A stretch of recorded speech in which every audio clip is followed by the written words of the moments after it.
Alright, and thanks for tuning in again. I did a response on this a while ago on my blog, but I thought I would do a video response as well, although this is going to be mostly audio, so please bear with me.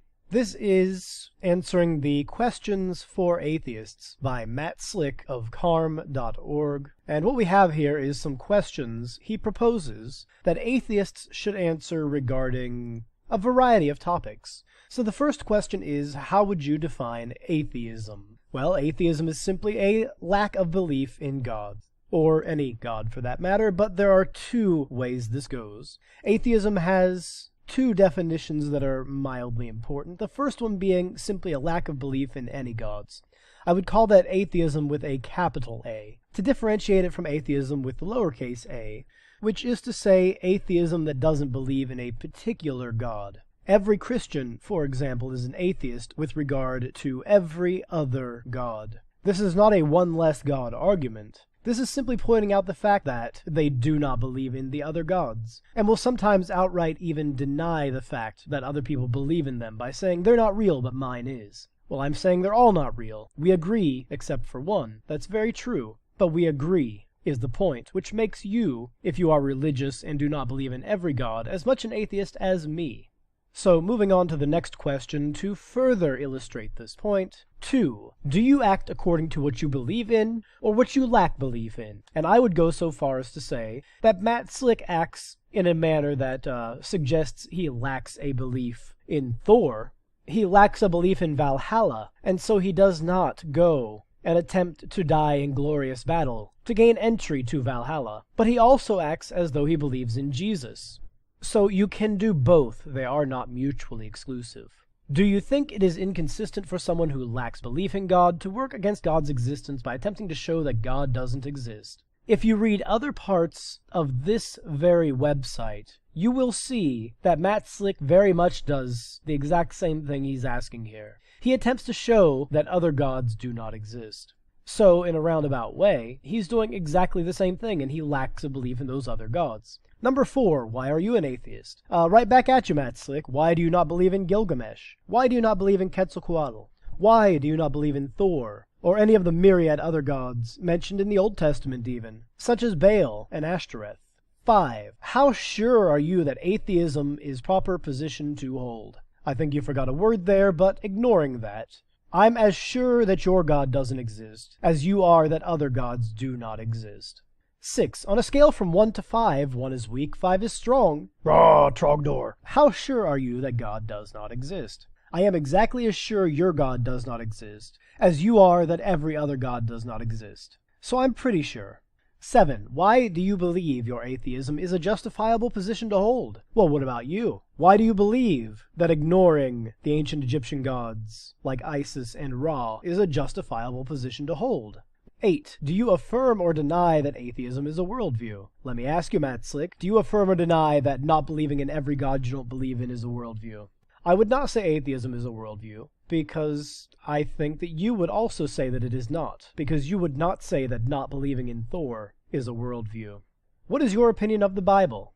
I would say it is indeed primarily fiction. I would say that it was written by ignorant desert nomads. I would say that it has been corrupted and cannot be trusted. The Bible is full of contradictions. Well, let's start with the first two chapters. Chapter 1 tells us that man came first, and chapter 2 tells us that plants and animals came first.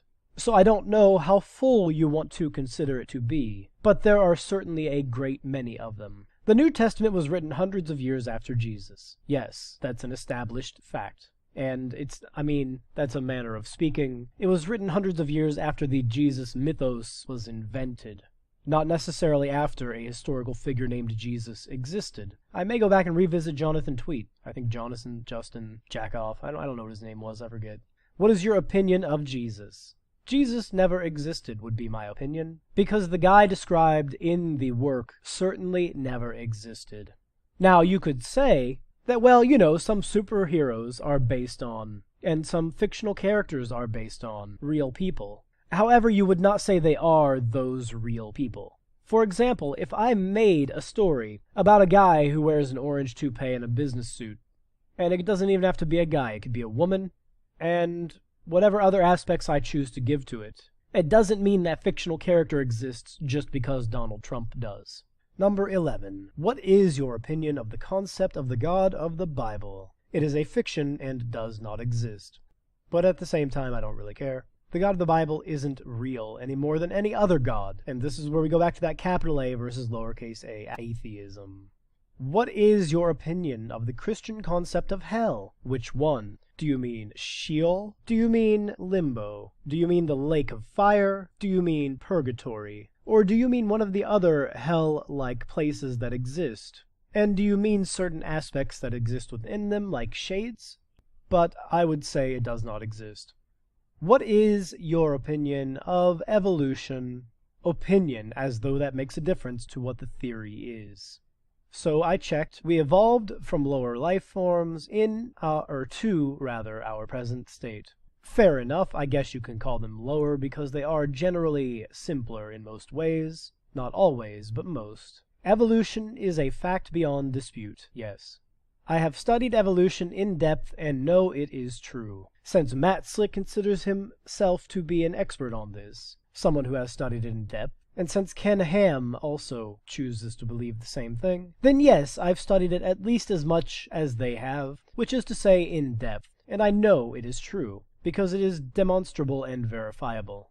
And then the next three are just whatever. The most interesting one is saying we were seeded by aliens and then evolved into our present state. That's an interesting one, but that's panspermia, and that deals with abiogenesis, not necessarily evolution. How would you define what truth is? Just the one. Truth is a statement or concept that corresponds to reality. Truth is what we agree is true. Generally, no. We can agree that the Holocaust was a lie, but that doesn't make it true. We can agree that the moon is made of cheese, but that does not make it so. Humans have agreed that stoning people for being apostates is okay. That doesn't make it true.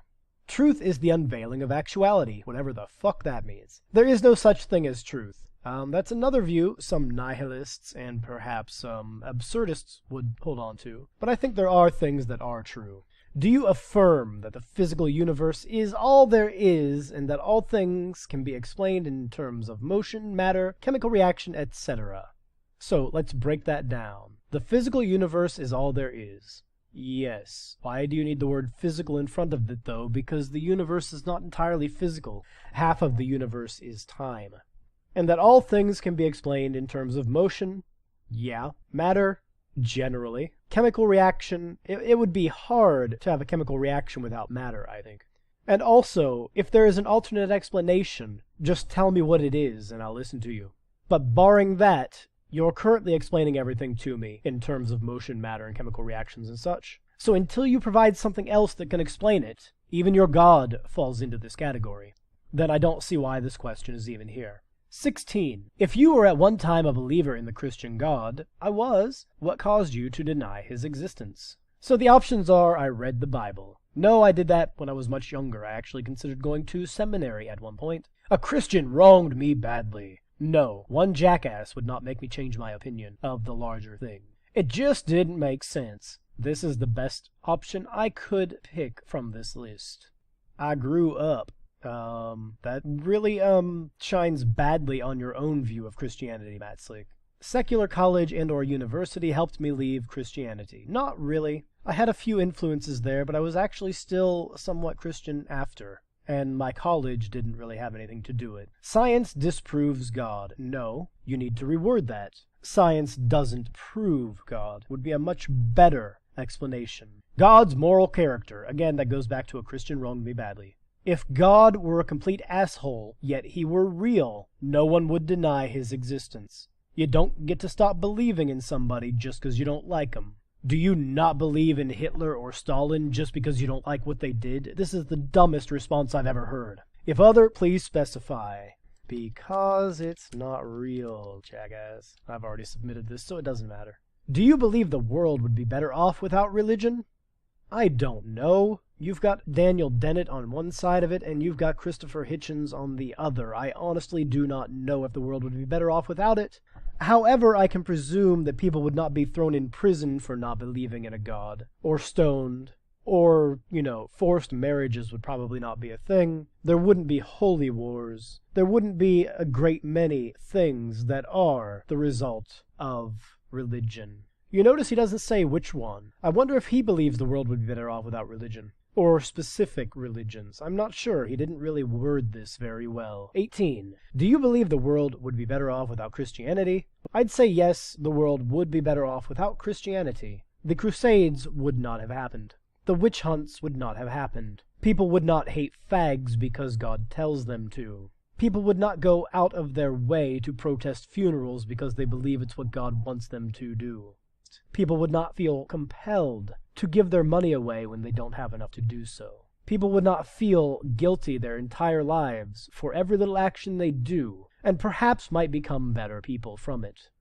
19. If you oppose Christianity, which I don't particularly, I just think it's stupid for a lot of reasons, do you believe that faith in God or gods is a mental disorder? Not really. Many logical, sound people can believe things that are not true.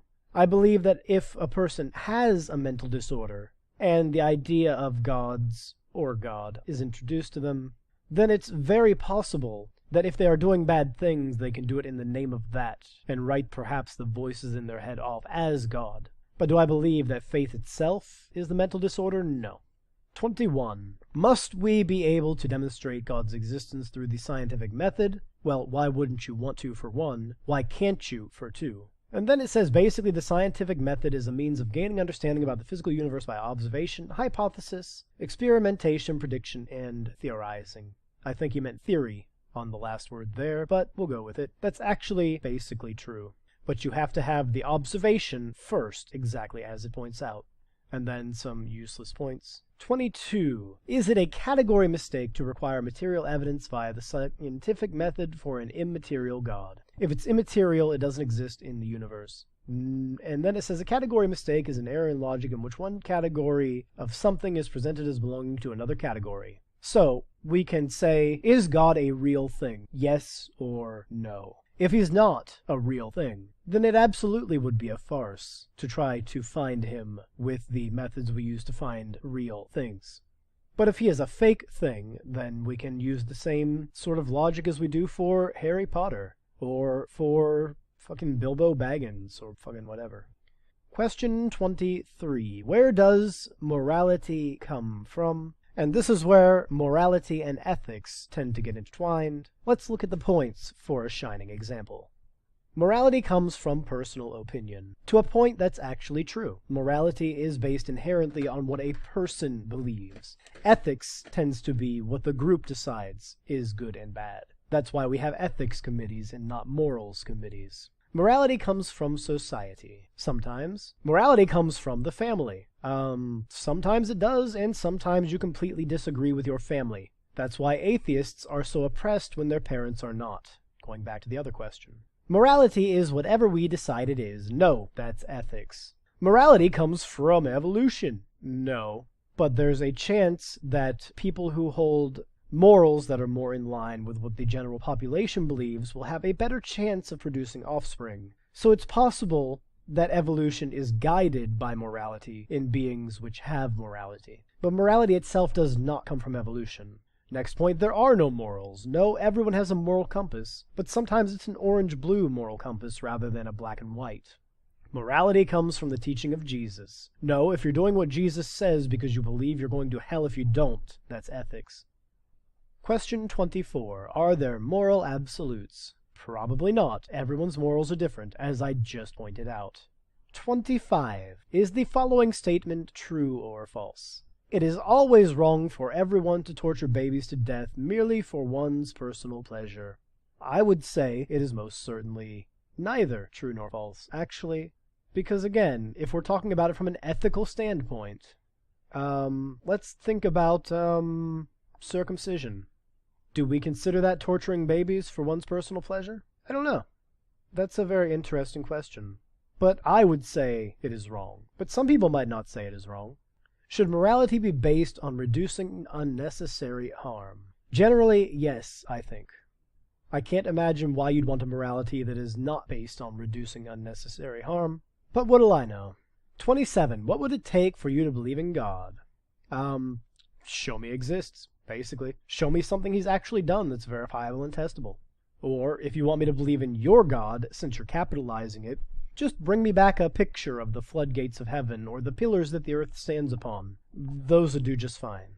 28. Do you think that a society that is run by Christians or atheists would be safer, and why? I think a society run by atheists would be safer, for the simple fact that atheists aren't going to lead crusades. Atheists aren't going to go on witch hunts. Atheists are not going to go on jihad. Atheists are not going to faith heal people. 29. Do you believe in free will?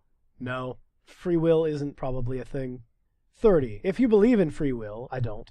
31. If you affirm evolution, whatever that means, and that the universe will continue to expand forever, although it will do so at a slower and slower rate until it spreads so thin that it's effectively not expanding at some point, but I mean, it will continue to expand forever, yes, but it will also become infinitely expanded at some point, just as it was infinitely constrained at the other point in time. Time is not linear, even though we only view it in a linear fashion. But we can get to that in another video. Then that would require an infinite number of evolutionary possibilities. No, it wouldn't. So far you've got to show that there's more than one way to encode DNA, and an infinite number of such possibilities. Okay, we'll just go with it. Do you affirm that life forms would then evolve to the point of exceeding mere physical limitations, and become free of the physical and temporal, and thereby become deity, and not be restricted by space and time? No.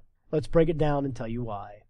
Do you affirm that life forms would evolve to the point of exceeding mere physical limitations? What the fuck does that even mean? Show me an example of it, and maybe I'll believe you. And become free of the physical and temporal. That's impossible. Time and space are the only things that exist in our universe. And as far as we can tell, our universe is the only one. And thereby become deity. I don't think you understand how dimensions work. And not be restricted by space and time.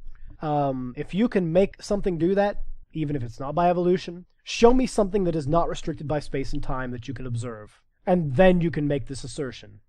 32. What is a Dillahunty dodge? That's when Matt Slick decides to just avoid a question because he doesn't like the answer he's given. 33. What is your opinion of Matt Slick, founder of CARM.org? Apparently a misguided simpleton who does not understand science, evolution, or his own creationism.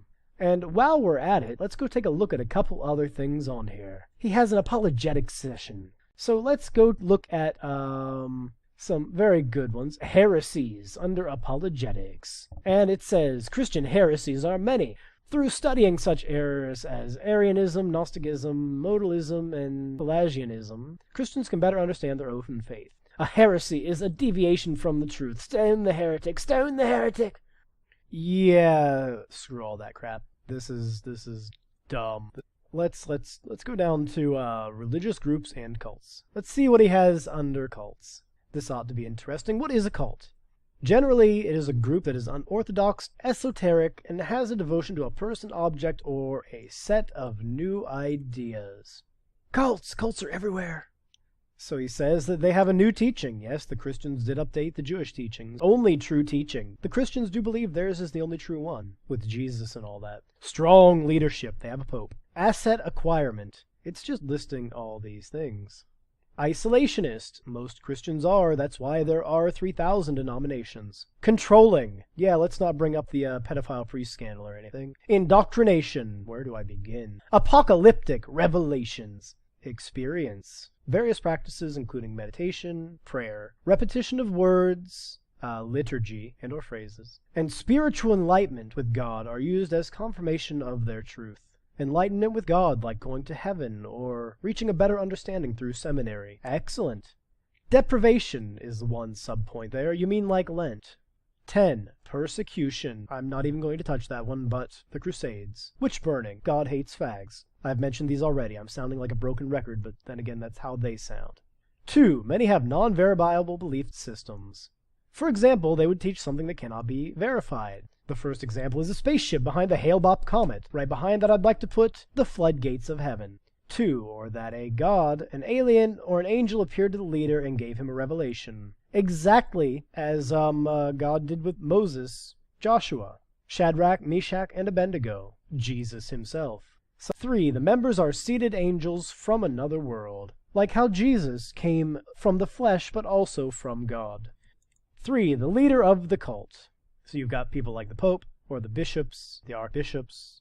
4. Cult ethos. Usually seeks to do good works, otherwise no one would join them, like a lot of Christian ministries, yes. And now, just to get us off of that tangent, I'm going to pick up a book I've got here called A Treasury of Science. I see that it is written by Shapley, Rapport, and Wright. Edited by, rather. And we're going to open up to page 163, Color and Light. As I looked back at the Earth from space, colors and light intensities were much the same as I had observed when flying at high altitude in an airplane. The colors observed when looking down at the ground appeared similar to those seen from 50,000 feet. When looking toward the horizon, however, the view is completely different, for then the blackness of space contrasts vividly with the brightness of the Earth. The horizon itself is a brilliant, brilliant blue and white.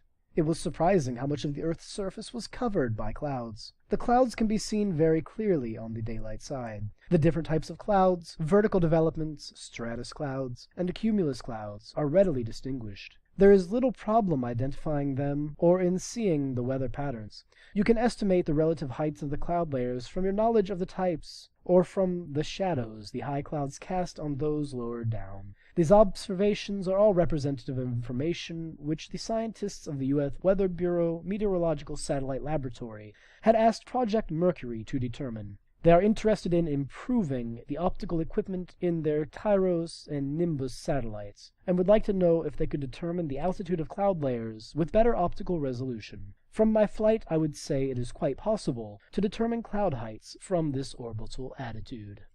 And that was specifically, let me see if the author is attributed here, page 163. John Glenn, as it were. I literally just picked this book up off the floor and started reading. That was a beautiful, beautiful 2 paragraphs. If you get the chance, I definitely recommend picking this book up. It's dated, but it's wonderful. And with that, I'm going to let you all go on to your own worlds, to fight your own battles, to have your own fun. If you like what I'm doing, hit the thumbs up. Leave a comment and tell me why you did or did not like it. Subscribe if you are not subscribed already. And as always, this is Reverend JR, signing off.